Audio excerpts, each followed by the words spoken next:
Hello everyone, so today we're going to be doing my manga haul for June.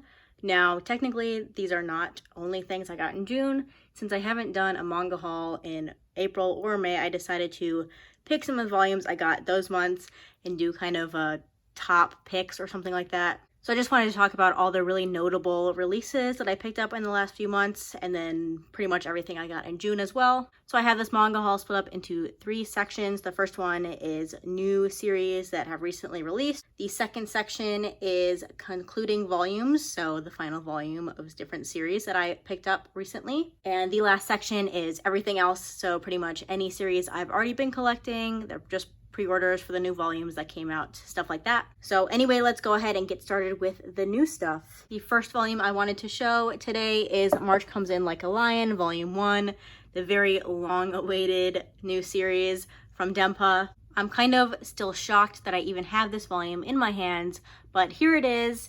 And have I read it yet? No, I will probably put it in one of those try-volume videos.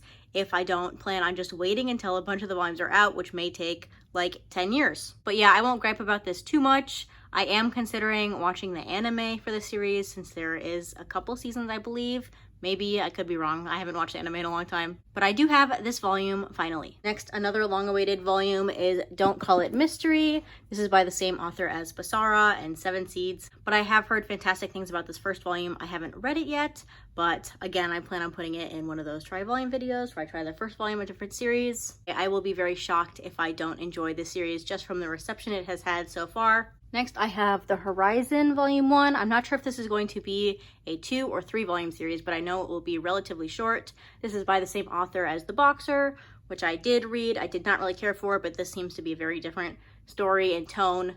I think this one is more post-apocalyptic, which I really enjoy for the most part. Because this series is so short and it is a post-apocalyptic series, I believe I may just wait until all the volumes are out to read it, but I might put it in, again, a try-volume video. We'll see. Next, I have some one-shots. The first one everyone is picking up, and that is Goodbye Eri by Tatsuki Fujimoto. I read this month. I really enjoyed it. I'll talk about it more at the end of the month in my wrap-up. But I do really enjoy Tatsuki Fujimoto's, well, all of his manga, but especially his one-shots. I do still need to try out Fire Punch because I have previously read the first chapter of that, and if you've read the first chapter of it, you might know why I was kind of turned away from that series. But now that I've read more of his works, I feel like I have a better appreciation for his wacky storytelling. So I should try Fire Punch again. Maybe I'll do that on the Shonen Jump app or the Viz Media app, whichever one it's on. Next is another one-shot, and that is A Story of Seven Lives. This is a cat manga, if you couldn't tell. It's about some stray cats, and it's very cute, but also incredibly sad. This volume almost made me cry. If you like cat manga, but you're usually only interested in fluffy cat manga, definitely don't pick this one up. Also, if you're sensitive to animal abuse, definitely don't pick this one up. Again, because there is lots of that in here, but I really enjoyed this volume. I gave it 5 stars. And if you think you can deal with some of the heavier subject matter that has to do with animals, stuff like that, then I would definitely highly recommend this volume. And the last new series I got this month, it says volume 1, but I don't know if it's actually a series. This is Scribbles. It's an art book by Kaoru Mori. She is the author of Emma and A Bride Story. Look out for A Bride Story later in the haul. But these are some of her illustrations or scribbles, as the title suggests. And I've had my chance to flip through it, and the art is really, really nice. So I'm really happy to have this one. I always like to try to pick up art books from creators that I enjoy. So I'm really happy that Yen Press decided to bring this over. All right, those are all the new series to me. Now we'll get to some concluding volumes. The first one being Sayonara Football Volume 16. This is the final volume of this very, very underrated girls sports manga. If you're looking for more sports manga and you haven't tried this one out, I would recommend it. I know there are some mixed reviews, but I love sports manga and I liked this one. That was no exception. Next, this one is kind of a final volume, but not really since the manga is on hiatus for indefinitely. And that is PTSD Radio Volume 3. This is the final omnibus of what's out. The creator had some weird things happen to them while writing this horror manga, so they decided to put it on hiatus. And we don't know if it'll ever come back, but the way that this story is told is very non-linear. So even though it's not technically completed, it doesn't really affect the reading experience knowing it's not completed because of how non-linear and disjointed it is. Anyway, I think this is my favorite horror manga. I've never had a horror manga give me such a physical reaction while reading, and I really enjoy that.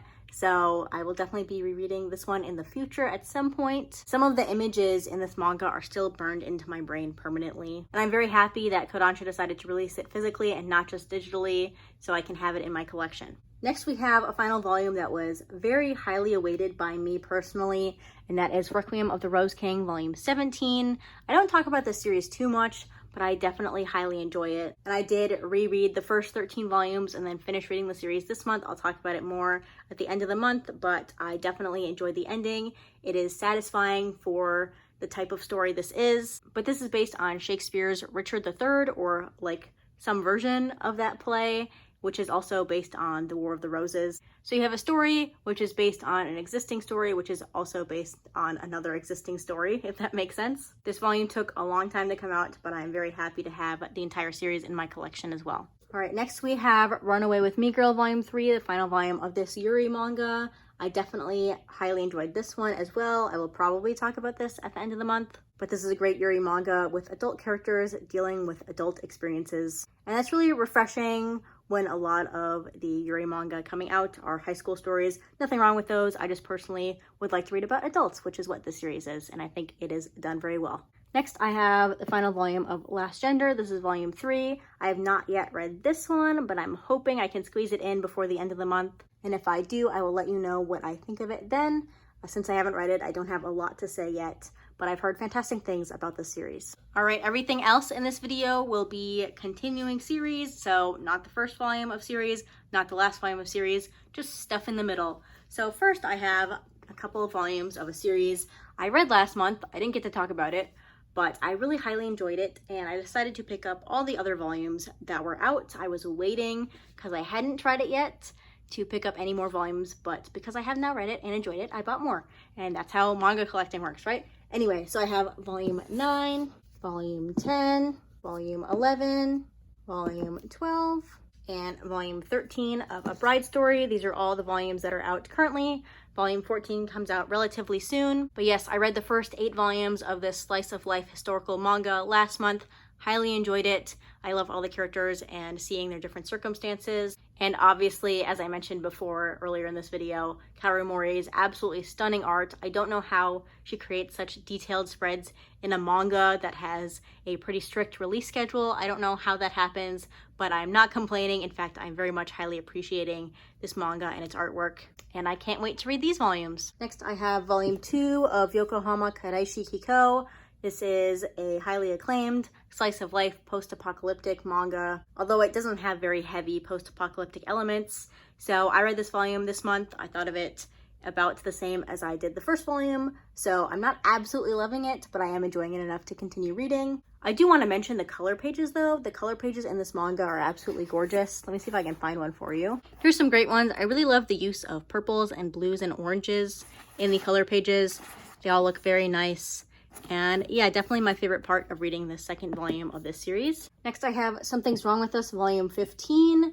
I almost put this in the concluding volumes section of this video, but technically this is not the final volume, even though it really does feel like a concluding volume, and I believe volume 16 is more of an epilogue. I'm just making that up based on how this volume felt while reading it, because it was absolutely crazy. All the twists and turns are all like combined in this one volume, if that makes sense. And I'm so happy I gave this manga a chance. I really wasn't sure I was going to enjoy it just because it is a pretty heavily romance series, which is not something I historically enjoy, but this volume is crazy and this manga is crazy, and I'm very, very happy I read it. Next, I have Blue Period volume 13. I'm currently reading this series this month, so I don't have much to say about this volume because I'm only on volume 9 right now, but by the end of the month, I'll have completed all 13 volumes that are out so far, and I'll let you know my thoughts on the series in my June wrap-up, but I am highly, highly enjoying this manga so far. Next, I have One Dance volume 5. So while doing my move, sorry you can't see this volume, so while going through my moving all my manga to my new place, this volume, or this series, was almost on the cutting block, or chopping block is how the phrase works. This manga was almost on the chopping block, and I did almost get rid of it, but I decided to give it 1 or 2 more volumes just because I am enjoying it, but I'm not loving it. and I do wish it's something that it's not, which is not a fault of the series, it's a fault of me and my expectations, but I can't help that I'm not absolutely loving it. So yeah, we'll see what I think of this volume. It might decide if I keep the series or get rid of it, but we'll see. Next, I have another highly awaited volume from Denpa. This is Heavenly Delusion, Volume 5. I haven't read this volume yet. Honestly, I don't think I enjoy this manga quite as much as everyone else who reads the series, but I do enjoy it, and it is an interesting post-apocalyptic series with some mystery elements, so I'm excited to see what is revealed in this volume. Another manga I am waiting until it's finished to read more of it, and that is The Heroic Legend of Arslan. This is volume 17, the newest release, obviously. I think I've only read 5 volumes of Arslan, and that was a long time ago, but obviously it's by the creator of Fullmetal Alchemist, Silver Spoon, so I have no doubt that once I get to this volume, I will very much enjoy it. Next, I have Beast Complex, Volume 3.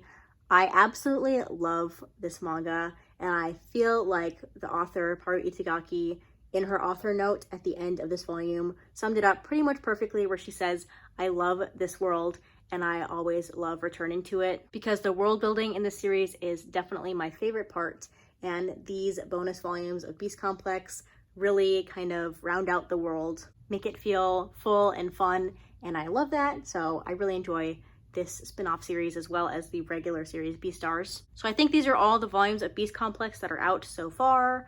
Paru Itagaki comes back to this series every now and then, but I don't know when volume 4 will come out, if it will, but if it does, I will very happily grab that volume because I love this series, and I will read pretty much anything Paru Itagaki writes, especially that Santa manga. If Viz decides to bring it over, I will definitely spend my money on that. And the final volume in this video is Golden Kamuy, volume 29. I have nothing especially important to say about this volume.